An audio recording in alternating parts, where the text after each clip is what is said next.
de redação para o Enem.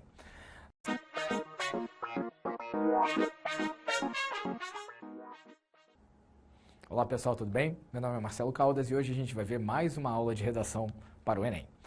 Dessa vez, estamos diante da prova do ano passado, o Enem 2012, aquele que trabalhou com um tema fantástico, o movimento imigratório para o Brasil no século XXI.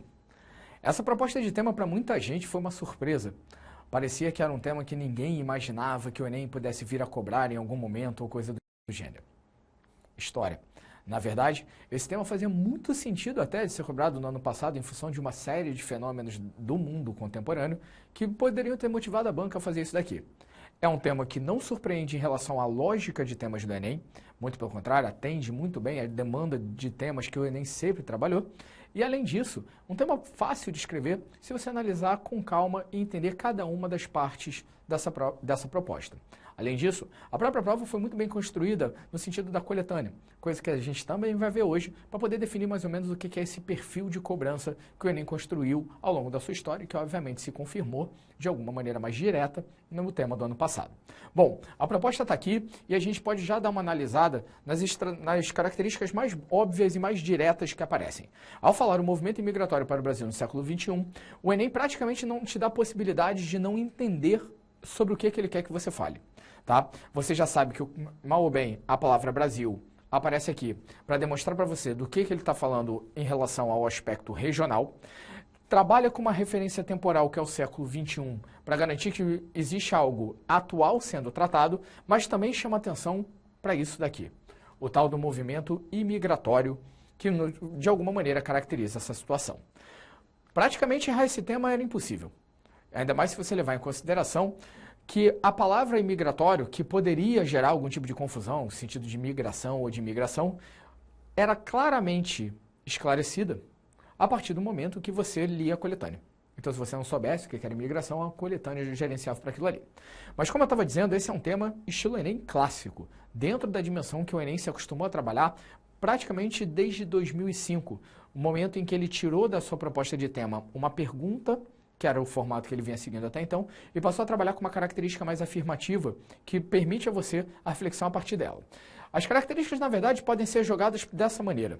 Se você pode falar a respeito não só desse tema, mas dos temas do Enem como um todo, é possível dizer que o Enem trabalha com uma abordagem que é uma abordagem mais objetiva. O que isso significa em termos práticos? Não estamos diante de um tema que é um tema que gera em você uma reflexão a respeito de algo abstrato. O que a gente chama aqui de abordagem objetiva é o fato de que você está diante mesmo de aspectos da realidade. Coisas que são discutidas por você diariamente e que você observa no jornal, observa na televisão, observa no mundo em que você está inserido e não foge, portanto, muito daquilo que você é enquanto ser humano. Eu sei que você deve se perguntar por que o Enem tem essa tentativa de tornar as coisas mais concretas, mas me parece até um tanto quanto simples compreender a lógica deles. A ideia não é que você invalide a redação a partir do zero, né? A impossibilidade de o cara escrever, mas sim avaliar como ele é capaz de desenvolver as ideias a partir de um tema que seja um tema do domínio do seu cotidiano. E por isso, talvez, a lógica da abordagem objetiva. Mas tem mais coisa aí também. O fato de trabalhar com uma realidade brasileira. Essa é uma questão que volta e meia a gente debate em relação ao Enem. Afinal, o Enem quer que você pense Brasil ou o Enem quer que você pense mundo? Olha, se for pela lógica dos temas ao longo dos anos, o Enem caiu muito mais no lado Brasil do que no lado mundo. O que, obviamente, não impede que você possa fazer uma referência a qualquer coisa que aconteça fora daqui. Nesse tema do ano passado, por exemplo, dos movimentos imigratórios, você podia perfeitamente ter explicado a crise europeia e mostrar como, de alguma forma, parte das pessoas que viviam na Europa poderiam estar procurando uma nova oportunidade de trabalho ou de vida aqui no Brasil, levando em consideração o momento econômico favorável que o Brasil vivia naquele instante. Então, é claro que a referência ao mundo externo pode aparecer, mesmo que o tema fale diretamente sobre a palavra Brasil. Quando acontecer de o tema não falar sobre a palavra Brasil, aí já pode ser mais interessante realmente criar o conceito de que você vai falar para além da nossa realidade. Mas me parece que trazer a realidade brasileira para dentro do seu texto, independente de o Enem pedir, é o mínimo que você pode fazer enquanto aluno cidadão. Esse cara que tem uma consciência da realidade que o cerca e que, mal ou bem, é o que você acaba sendo quando está fazendo a redação do Enem. Além disso, a ideia do contexto atual global, que eu estava dizendo aí, que aparece de alguma forma no tema do ano passado. Ou seja, sim, era a realidade brasileira de movimentos imigratórios, pessoas estavam chegando ao Brasil, mas era preciso que você entendesse o que fora do Brasil estava acontecendo para que as coisas caminhassem nesse sentido.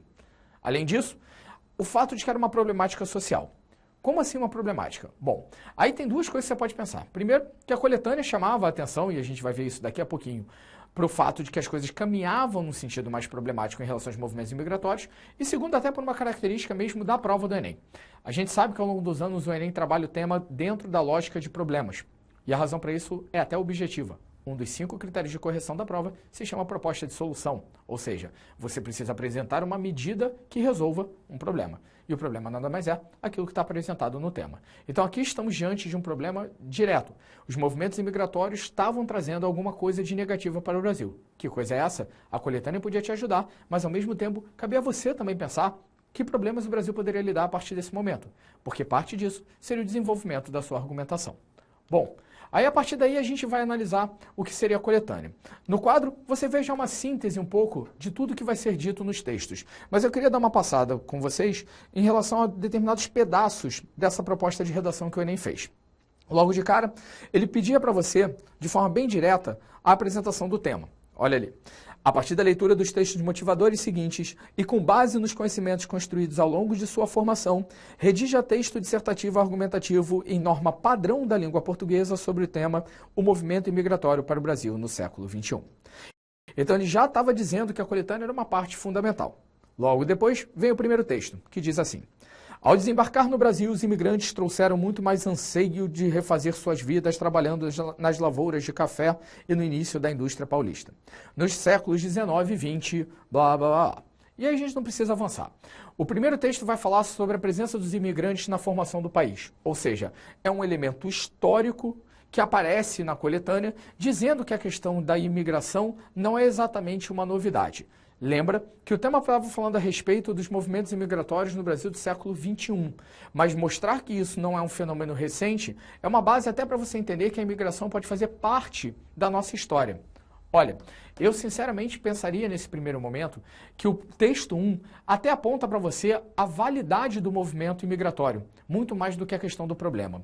Tentaria mostrar para você, de alguma forma, que parte da nossa formação se deu pelos movimentos imigratórios sim, e que isso pode se transformar, pode se reverter em algo benéfico. Até como uma forma, digamos assim, de a banca apresentar para você o cuidado que você tem que ter para não adotar uma postura, de repente, xenófoba em relação a tudo aquilo que está sendo afirmado. Lembra? A gente fala de uma banca que leva em consideração o respeito aos direitos humanos. E mostrar, então, que os movimentos migratórios têm alguma característica positiva seria uma forma de deixar que o tema, mesmo sendo um problema, ainda trouxesse para você alguma coerência em relação à própria aceitação de quem é de fora e tudo mais dentro de um país que sempre se caracterizou por isso, como é no caso do nosso Brasil. Bom, aí você vai ter um segundo texto, e esse segundo texto vai falar a respeito da questão dos haitianos no Acre, que pode ser bem interessante dar uma lida também. Repara que a gente está falando mais uma vez de um texto que é aplicado a um aspecto específico. Dessa vez, diz assim: Acre sofre com invasão de imigrantes do Haiti. E o texto abre. Nos últimos 3 dias de 2011, uma leva de 500 haitianos entrou ilegalmente no Brasil pelo Acre, elevando para 1.400 a quantidade de imigrantes daquele país no município de Brasileia, no Acre. Segundo o secretário adjunto de Justiça e Direitos Humanos do Acre, José Henrique Corinto, os haitianos ocuparam a praça da cidade. A Defesa Civil do Estado enviou galões de água potável e alimentos, mas ainda não providenciou abrigo. A imigração ocorre porque o Haiti ainda não se recuperou dos estragos causados pelo terremoto de janeiro de 2010. O primeiro grande grupo de haitianos chegou a Brasileia no dia 14 de janeiro de 2011. Desde então, a entrada ilegal continua, mas eles não são expulsos. Obtêm visto humanitário e conseguem tirar carteira de trabalho e CPF para morar e trabalhar no Brasil. A coletânea continua um pouco mais, ela vai um pouco mais adiante, mas já vale você perceber o que a banca está te dizendo. Que há, sim, uma situação problema, haitianos entrando ilegalmente no Brasil por meio do Acre, destaca a maneira como isso está acontecendo, mas fala também a respeito da atuação do Brasil em relação a isso, ou seja, a política que o Brasil adota para receber esses imigrantes de alguma forma, ainda que eles possam vir de maneira ilegal. Deixa claro que é um problema, não é apenas um problema pontual, já que é um fenômeno que acontece de janeiro a dezembro do mesmo ano. Né? Ele fala, por exemplo, que o primeiro grupo de adianos chega em janeiro de 2011. E, ao mesmo tempo, demonstra em que condições esse pessoal chega. Né? Ou seja, qual foi a razão para eles terem vindo, no caso, toda a questão devastada ali do território deles e tal, e, ao mesmo tempo, a busca por algumas possibilidades que podem ser meio limitadas até dentro daquilo que eles têm como formação.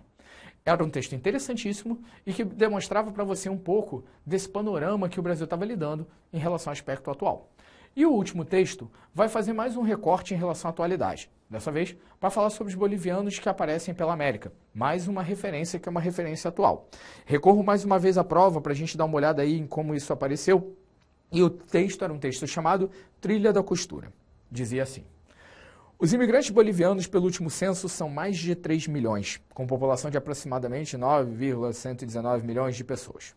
A Bolívia, em termos de índice de desenvolvimento humano, ocupa a posição 114 de acordo com os parâmetros estabelecidos pela ONU. O país está no centro da América do Sul e é o mais pobre, sendo 70% da população considerada miserável.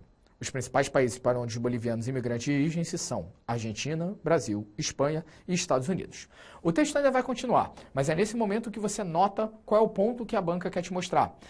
Tem uma concentração de imigrantes que vêm para cá em nível de pobreza extrema e que vêm tentar sorte no Brasil diante de uma impossibilidade do seu país viver de forma melhor. Parte dessas pessoas pode se compor aqui dentro da nossa logística uma massa que não vai executar a mão de obra da maneira ideal. E talvez esse texto servisse para você enxergar o problema mesmo dessa imigração desmedida e descontrolada que acabava acontecendo. Ou seja, a banca nesse momento trabalhava com 3 textos, certo? E fechava a partir daí toda a parte de coletânea. Nos 3 textos, mostrava para você aspectos positivos e negativos do processo imigratório para o Brasil. Dava ao tema uma perspectiva histórica, deixando claro que ainda que estivéssemos discutindo a questão no século XXI, havia evidências de que isso já acontecia antes, desde muito antes. E por conta disso, jogou para você um tema que era um tema perfeitamente possível de ser discutido diante da nossa realidade, com referências que poderiam ser facilmente observadas dentro do nosso próprio cotidiano. Era um tema, então, dentro de uma lógica extremamente clara daquela que é a proposta do Enem, fazia você pensar a realidade brasileira e se preocupar de alguma maneira também com a realidade global e permitia que você começasse a pensar alternativas que fossem alternativas interessantes para o desenvolvimento do nosso próprio país. Ou seja, dentro do que se espera do Enem, um tema ótimo e um tema que, com certeza, se aparecesse para você a qualquer momento, seria muito motivo de alegria. Diante disso, saiba como o Enem pensa, porque boa parte do caminho vem exatamente desse perfil que a gente já conhece da banca. E se você souber como essas coisas realmente acontecem, provavelmente tirar uma nota alta lá na prova não vai ser tão difícil assim.